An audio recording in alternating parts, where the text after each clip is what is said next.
గతంలో రాష్ట్ర వ్యాప్తంగానే కాదు దేశవ్యాప్తంగా ప్రపంచవ్యాప్తంగా ఉన్న హిందువుల మనోభావాలను దెబ్బతీసే విధంగా వైసీపీ హయాంలో టీటీడీకి ఏదైతే నేతిని సరఫరా చేశారో ఆ నేతిలో కల్తీ జరిగిందని ఆ ఎన్డీడీబీఏ తేల్చి చెప్పింది. ఆ తర్వాత ఆ జరిగిన వ్యవహారాలు మనందరికీ తెలిసిందే.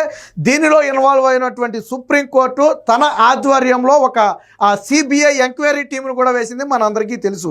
అయితే ఇటీవల కాలంలో ఈ టీటీడీ లడ్డు ఏదైతే నేతి కల్తీ వ్యవహారం ఉందో ఏం జరుగుతుందనేది ఎవరికీ తెలియలేదు. కానీ వాస్తవానికి సిబిఐ తన పని తాను చేసుకుంటూ వెళ్ళిపోతుంది. ఇప్పుడు ఉన్నట్టుండి ఒక్కసారిగా నలుగురు వ్యక్తులను, అందులోనూ వివిధ సంస్థలకు చెందినటువంటి కీలక వ్యక్తులను ఆ సిబిఐ అధికారులు అరెస్టు చేయడంతో మరొక్కసారి లడ్డు కల్తీ నేతి వ్యవహారం అయితే తెర మీదకి వచ్చింది. దీంతో వైసీపీ గుండెల్లో రైళ్లు పరిగెడుతున్నాయి. ఎందుకంటే నిన్న మొన్నటి వరకు అసలు లడ్డూలో కల్తీయే లేదు, దీని మీద విచారణ అవసరం లేదని వాదించిన వాళ్ళందరూ కూడా ఇప్పుడు సిబిఐ అరెస్టులు చేయడం మొదలుపెట్టిన తర్వాత కిక్కురు మనలేని పరిస్థితి. దానితో పాటు సిబిఐ అనేక అంశాలను కూడా బయటపెట్టింది. వాస్తవానికి సిబిఐ విచారణను పక్కన పెట్టి కూడా వాస్తవాలను మనం ఒక్కసారి బయటకు తీసుకుంటే అసాధ్యం. 320 రూపాయలకు ఆ నేతిని టీటీడీకి సరఫరా చేయడం అనేది highly impossible.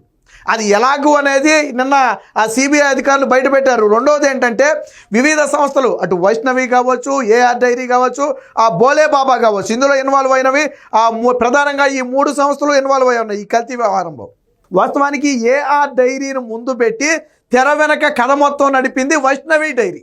AR dairy contract దక్కించుకుంటే వైష్ణవి డైరీ టీటీడీకి నేతిని సరఫరా చేసింది. మరి ఏఆర్ సంస్థ సరఫరా చేయాల్సిన నేతిని వైష్ణవి సంస్థ ఎందుకు సరఫరా చేసింది? పక్కన పెడితే వైష్ణవి సంస్థ ఎక్కడి నుంచి నేతిని తీసుకొచ్చింది? బోలే బాబా నుంచి నేతిని తీసుకొచ్చింది. పోనీ బోలే బాబాకి ఏమైనా ఆ టీటీడీకి నేతిని సరఫరా చేయగల క్యాపబిలిటీ ఉందా?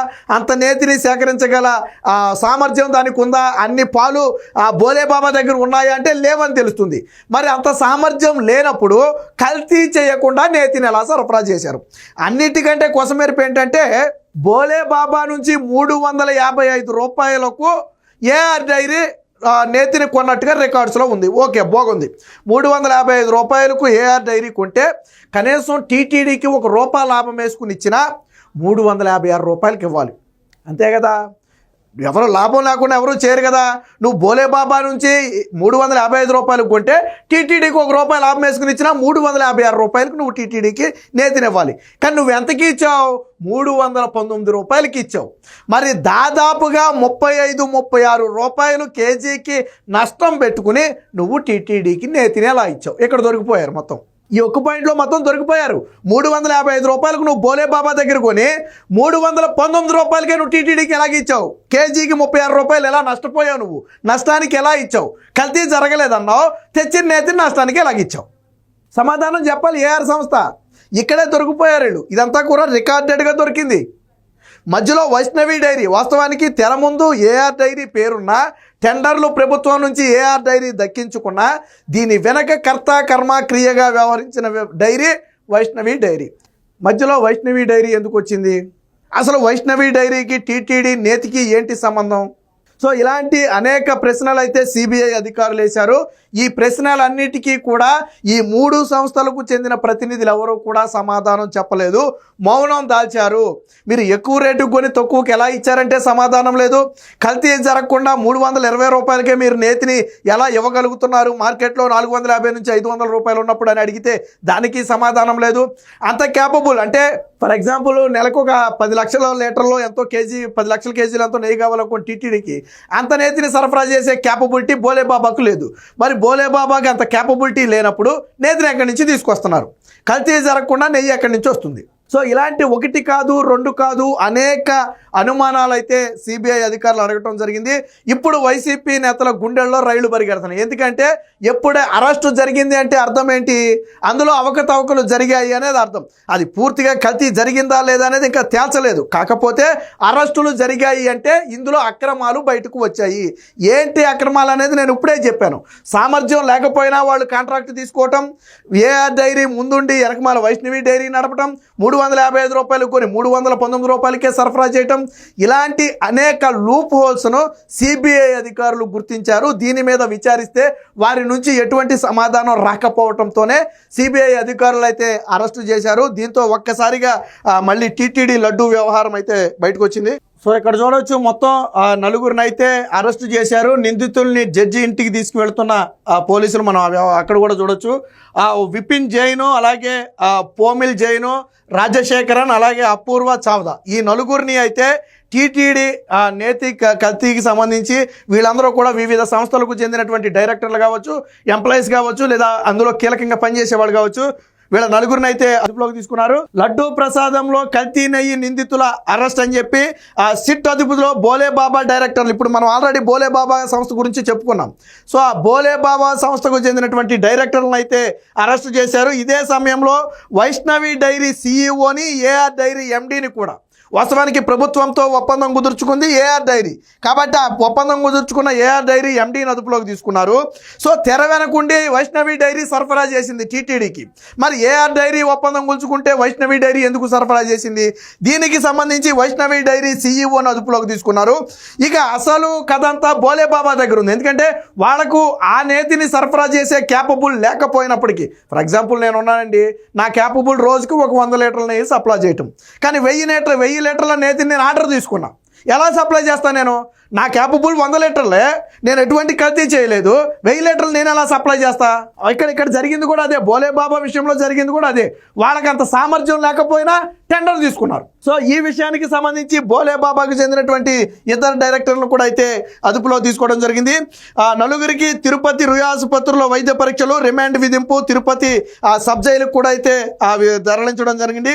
సిట్ అదుపులో 2 డైరీలకు చెందిన మరొక 10 మందికి పైగా సిబ్బంది రేపో మాపో అరెస్టు. సో ఇది ఇక్కడ ఆగిందంటే లేదు, ప్రస్తుతానికి కీలక వ్యక్తులను మాత్రమే అరెస్టు చేశారు. దీంతో పాటు మరొక 2 డైరీలకు చెందినటువంటి దాదాపుగా ఒక 10 మంది సిబ్బందిని, అంటే ఇందులో కీలకంగా వ్యవహరించినటువంటి 10 మంది సిబ్బందిని కూడా అరెస్టు చేయడానికి రంగం సిద్ధం చేసినట్టుగా తెలుస్తుంది. ఆయా ప్రాంతాల్లో బృందాల సోదాలు, అనధికార డాక్యుమెంట్లు, రాజకీయ కోణం పైన కూడా ఆరా అని చెప్పి ఒకటైతే రావడం జరిగింది. తిరుమల వెంకటేశ్వర రెడ్డి లడ్డూ ప్రసాదానికి కల్తీ నెయ్యి సరఫరా చేసిన వ్యవహారంలో 4 కీలక నిందితులను ప్రత్యేక దర్యాప్తు బృందం అరెస్టు చేసింది. సో సుప్రీంకోర్టు ఆదేశాలతో ఏర్పడిన సిబిఐ నేతృత్వంలోని ఈ సంస్థ ఉత్తరాఖండ్ రూర్కీలో ఉన్న బోలే బాబా ఆర్గానిక్ డైరీతో పాటు ఏదైతే ఆ ఏఆర్ డైరీ అలాగే వైష్ణవి డైరీ ఉందో, సో వీటికి చెందినటువంటి వారిని కూడా అరెస్టు చేయడం జరిగింది. దీనికి సంబంధించిన మరొక వార్త కూడా వచ్చింది, ఒకసారి చూద్దాం. సో దీంతో పాటు గత 3 రోజులుగా వైష్ణవి డైరీకి చెందినటువంటి డ్రైవర్లను, టీటీడీ సిబ్బందిని విచారించారు. అక్కడ వెల్లడైన సమాచారం ఆధారంగా విపిన్ జైన్, సోమిల్ జైన్, అపూర్వ చావడా, రాజు రాజశేఖరన్ అనే వీళ్ళ నలుగురిని అయితే పిలిచి ప్రశ్నించి ఆ తరువాత వారిని అదుపులోకి అయితే తీసుకోవడం జరిగింది. సో తప్పుడు డాక్యుమెంట్లు, వాటికి సీళ్లు కూడా సిబిఐ అధికారులు అయితే గుర్తించడం జరిగింది. ఏఆర్ డైరీ పేరుతో వైష్ణవి డైరీ ప్రతినిధులే టీటీడీకి నెయ్యి సరఫరా టెండర్లు దక్కించుకున్నట్లు ఈ అధికారులు అయితే తేల్చి చెప్పడం జరిగింది. అంటే పేరేమో ఏఆర్ డైరీది, కానీ టెండర్లు ఎవరు దక్కించుకున్నారు? వైష్ణవి డైరీ దక్కించుకున్నారు. సో ఇది కుదరదు. వాస్తవానికి టెండర్ ఏ సంస్థ అయితే దక్కించుకుంటుందో ఆ సంస్థే సరఫరా చేయాల్సి ఉంటుంది. బట్ ఆ పేరుతో వీళ్ళు దక్కించుకున్నారు. ఎందుకంటే వైష్ణవి డైరీకి అంత క్యాపబుల్ లేదు కాబట్టి, వైష్ణవి డైరీ అనర్హురాలుగా అందులో ఉంటుంది కాబట్టి ఆ టెండర్లలో ఏఆర్ డైరీని ముందు పెట్టి నడుపుండొచ్చు. సో దాన్ని అడ్డం పెట్టుకుని వీళ్ళు చేశారు. సో వీళ్ళు ఏం చేశారు? వీళ్ళకి అంత సామర్థ్యం లేదు కాబట్టి బోలే బాబా దగ్గరికి వెళ్ళారు. పోనీ బోలే బాబాకి అంత సామర్థ్యం ఉందంటే బోలే బాబాకి కూడా అంత సామర్థ్యం అయితే లేదనే చెప్పాలా. సో ఏఆర్ డైరీ ముందును పెట్టి తప్పుడు డాక్యుమెంట్లు, సీళ్లు, ఇతరత్ర పత్రాలు ఉపయోగించి టెండర్లలో పాల్గొన్నట్టు గుర్తించారు. అసలు బోలే బాబాకు భారీ ఎత్తున నెయ్యిని ఉత్పత్తి చేసే సామర్థ్యం లేదని, ఆ సంస్థ మిగతా చోట్ల సేకరించి సరఫరా చేసిందని కూడా గుర్తించారు. ఇక్కడ ఇంకో కొసమెరుపు ఏంటంటే, బోలే బాబాకి అంత సామర్థ్యం లేకపోగా అది ఇంకో 10 మంది దగ్గర 20 మంది దగ్గర సేకరించిందంట. అలా సేకరించి వీళ్ళకి ఇచ్చిందంట. వాస్తవానికి అలాంటి వ్యక్తులకు టెండర్ ఇవ్వకూడదు. అలా అయితే డైరెక్ట్ టీటీడీఏ సేకరించుకుంటుంది కదా అందరి నుంచి, ఎందుకు మీకు టెండర్ ఇచ్చింది? సో ఇలాగా ఇదన్నీ కూడా సిబిఐ అధికారులు అయితే గుర్తించడం జరిగింది. సో వీటిపై వేసిన ప్రశ్నలకు డైరీ ప్రతినిధుల నుంచి అయితే సమాధానం లేదు. అడ్డంగా దొరికిపోయాక సమాధానం ఏమొస్తుంది? ఇక అసలు కోసం మెరుపు చూడండి. ఇక్కడ బోలే బాబా నుంచి కిలో నెయ్యి 355 రూపాయలకు కొనుగోలు చేసి వైష్ణవి డైరీ ఏఆర్ డైరీకి 319 రూపాయలకే సరఫరా చేసినట్టుగా రికార్డుల్లో ఉందంట. ఇక్కడ 355 రూపాయలకు కొనుగోలు చేశారు. ఇది బోలే బాబా నుంచి. ఓకే, బాగుంది. అయితే ఈ నేతిని 319 రూపాయలకే ఏఆర్ డైరీకి వైష్ణవి డైరీ ఇచ్చినట్టుగా రాశారు. 319 రూపాయలకే వైష్ణవి డైరీకి ఇచ్చినట్టుగా రాశారు. 19 రూపాయలు 80 పైసలు, పోనీ 320 రూపాయలు అనుకోండి, 320 రూపాయలకి ఇచ్చారు. మరి ఈ రెండింటి మధ్య వ్యత్యాసం ఎంత ఉంది? దాదాపుగా 35 రూపాయల వ్యత్యాసం ఉంది. ఈ 35 రూపాయల లాభం అయితే ఓకే, కానీ 35 రూపాయల నష్టం. బోలేబాబా నుంచి 355 రూపాయలకు కొని 320 రూపాయలకు నువ్వెలా సరఫరా చేస్తావు? 35. ఎక్కడైనా సరే ప్రపంచంలో ఎక్కడైనా జరుగుద్దా ఇది? ప్రపంచంలో ఏ వ్యాపారం అయినా సరే ఎక్కువ రేటుకు కొని తక్కువ రేటుకు అమ్ముతాడా? ఒకవేళ అమ్మాడు అంటే దానికి రీజన్స్ ఉంటాయి. అది కాలం అయిపోయింది అయి ఉండాలి, చెడిపోయింది అయి ఉండాలి, పాడైపోయింది అయి ఉండాలి, లేదా పనికి రాకుండా పోతుంది కాబట్టి ఎంతకో కొంతకి తోసేయాలి కాబట్టి ఇచ్చేయాలి ఉండాలి. ఫర్ ఎగ్జాంపుల్ మీకు ఆఫర్ సేల్స్ అని పెడుతుంటారు చాలామంది. ఆఫర్ సేల్స్ అంటే ఏంటంటే ఏదో తక్కువకి ఇచ్చేస్తున్నారు అనుకుంటారు. తక్కువకి ఇచ్చేది కాదు. ఆడు అమ్మగా ఏదైతే కొంత మిగిలిపోద్దో, ఇక ఎంత సరుకు వచ్చినా కానీ ఆ సరుకు అలాగే మిగిలిపోద్ది, దాన్ని ఎవడో తీసుకోడు. ఆ సరుకుని ఆఫర్లో పెట్టి అమ్మేస్తాడు. అది కూడా నష్టానికి ఏం అవ్వడు, కనీసం కొన్న రేటుకు అమ్ముకుంటాడు. ఇది లాజిక్, ఇది వ్యాపారంలో ఉండే టెక్నిక్, ఇది బహిరంగ సత్యం ఇది. మరి నువ్వేలాగ 35 రూపాయలకు తక్కువకి ఇచ్చావా బోలేబాబా నుంచి తీసుకుని? ఇక్కడ దొరికిపోలేదా? నువ్వు కేజీని నెయ్యి తీసుకుని అందులో కేజీ కలిపితేనే కానీ నువ్వు ఇవ్వలేవు. కేజీని 2 కేజీలు చేస్తేనే కానీ నువ్వు ఇవ్వలేవు. పైగా 35 రూపాయల నష్టం పక్కన పెట్టి మళ్ళీ నీకెంతో కొంత లాభం రావాలి కదా ఇందులో. సో ఇక్కడే దొరికిపోయారు. సో ఇదే వ్యవహారం పైన కూడా సిబిఐ అయితే ప్రశ్నించింది. 319 రూపాయలు 80 పైసలకే సరఫరా చేసినట్టు రికార్డులో ఉంది. ఎక్కువ ధరకు కొని తక్కువ మొత్తానికి సరఫరా చేయటం ఎలా సాధ్యం? కల్తీ చేయలేదా అని ప్రశ్నించగా వారి నుంచి అయితే స్పందన రాలేదు. ఇక ఆయా డైరీల ఉత్పత్తి సామర్థ్యం అంతా, వాళ్ళు పాలు ఎక్కడి నుంచి సేకరిస్తున్నారనే వివరాలను కూడా ఆ సిబిఐ బృందం అయితే రాబట్టింది. టీటీడీ ఏఆర్ డైరీతో ఒప్పందం చేసుకుంటే వైష్ణవి డైరీ నుంచి ఎందుకు సరఫరా చేశారు? అలాగే మార్కెట్లో కిలో నెయ్యి ధర దాదాపుగా 500 రూపాయలు ఉంటే మీరు 320 రూపాయలకే ఎలా సరఫరా చేశారు? సో ఇలాంటి అన్ని ప్రశ్నలు కూడా జరగటం జరిగింది. ఇక అసలు విషయం మనకు తెలిసిందే. జూలై 6, 17 తారీఖుల్లో వచ్చిన మొత్తం 8 లారీలు వస్తే అందులో ఒక 4 లారీలను నేటి క్వాలిటీ తగ్గిందని అనుమానంతో టెస్టుకు పంపితే, ల్యాబ్కి ఎన్డీడీబీకి పంపితే, అది నేషనల్ ల్యాబ్ టెస్ట్, అదేమి ఇక్కడ రాష్ట్రంలో చేసేది కాదు, గుజరాత్. సో అక్కడికి పంపితే ఇది ప్యూర్ నెయ్యి కాదు, ఇందులో జంతు కొవ్వు పదార్థాలతో పాటు మరికొన్ని కలిశాయి అనేది వాళ్ళు ఇచ్చినటువంటి రిపోర్టు. దాని తర్వాతే ఈ ఇష్యూ అంతా కూడా బయటకు వచ్చింది అనుకోండి. ఇదంతా వేరే వ్యవహారం.